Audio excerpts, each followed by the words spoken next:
آج کل لوگ یہ جو موویز کو دیکھ کر، اس کو دیکھ کر، آج کل کوئی ایک نئی مووی آئی اس کو دیکھ کر رو رہے پیٹ رہے، یہ سب چیز اصل جوڑے تو وہ ہے جو یہ اللہ نے بیان کر دیے۔ اللہ تعالیٰ نے قرآن میں 4 طرح کے جوڑوں کا ذکر کیا، یہ اچھے مرد اچھی عورتیں، برے مرد بری عورتیں، برے مرد اچھی عورتیں، اچھے مرد بری عورتیں۔ قرآن نے مثال بیان کی حضرت نوح علیہ السلام کی، اچھے مرد بری عورتیں، وہ اللہ کے نبی ہیں، ان کے گھر میں ان کی باغی ہے، وہ بغاوت کر رہی ہے، وہ ڈوب گئی، اور اس کا باغی ہونا یا ان کا نبی ہونا اس کے کوئی کام نہیں آ سکا۔ تو یہ کسی بھی گھر کا نقشہ ہو سکتا ہے کہ مرد دیندار ہوں، عورتیں دین سے دور ہوں، تو اس کو صحیح کیجئے۔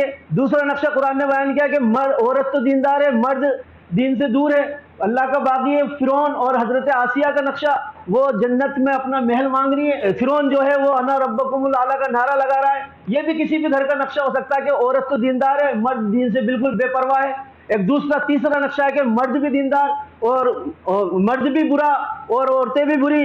تو قرآن نے بیان کیا سورہ لہب کے اندر ابو لہب کا واقعہ اور جمیل کا واقعہ کہ دونوں دین کی دشمن ہیں۔ یہ بھی کسی بھی گھر کا نقشہ ہو سکتا ہے۔ دین کی دشمنی یہ اس کی دین کی بغاوت ہی نہیں ہے، دین پہ نہیں چلنا بھی بغاوت ہے۔ شوہر بھی نہیں چلتا، بیوی بھی نہیں چلتی، ماں باپ کوئی بھی دین، سب دین سے دور ہیں، اچھا کھاتے ہیں، اچھا کماتے ہیں، آؤٹنگ پہ جاتے ہیں، سینما جاتے ہیں، لیکن دین سے دور ہیں۔ یہ کسی بھی گھر کا نقشہ ہو سکتا ہے۔ اور چوتھا نقشہ اچھے مرد اچھی عورتیں، اللہ کے رسول صلی اللہ علیہ وسلم کا گھرانہ، یعنی کہ آپ ہیں اور حضرت عائشہ ہیں اور دونوں امہات المسلمین ہیں اور سب جو ہے اللہ والیاں ہیں۔ یہ کسی گھر کا نقشہ ہو سکتا ہے کہ مرد بھی دیندار اور عورتیں بھی دیندار۔ ایک 5واں نقشہ اور ہے جو آج کل چلن میں آ چکا ہے، اور وہ یہ کہ مرد دیندار اور عورت مشرکہ، یا مرد مشرک اور عورت مومنہ۔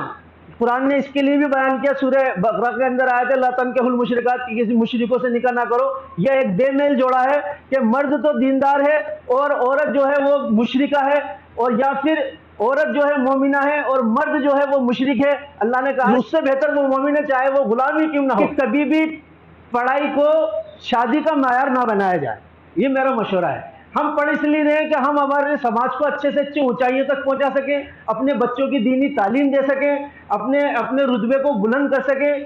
شوہر کے لیے سلیکشن کے لیے اسلام نے دوسری باتیں بتائی ہیں، نسل کا معاملہ، دینداری کا معاملہ، پڑھائی کو اسٹیٹس نہ بنائیں۔ ہمارا ایک بہت بڑا جسے ہم کہہ سکتے ہیں اچیومنٹ ہے، ایک بہت بڑا سرمایہ ہے کہ ہماری بچیاں بہت پڑھتی ہیں اور ڈیڈیکیٹ ہو کر پڑھتی ہیں اور اچھے سے اچھے نمبرات لے کر حاصل کر کے پاس ہوتی ہیں۔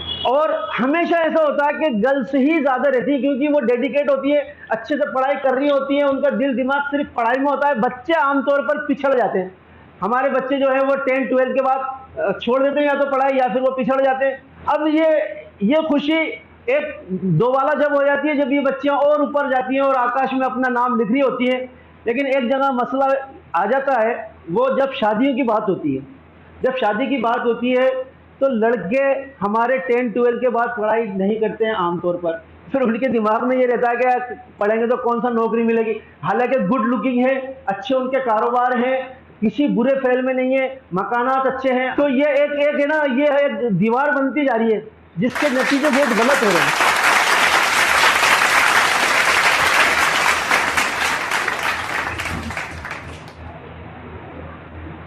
عزیز ساتھیو، السلام علیکم ورحمۃ اللہ وبرکاتہ۔ میں آپ کا بھائی سید اصغر علی ٹونکی، آپ مجھے یوٹیوب چینل پہ سرچ کر سکتے ہیں سید اصغر علی کے نام سے۔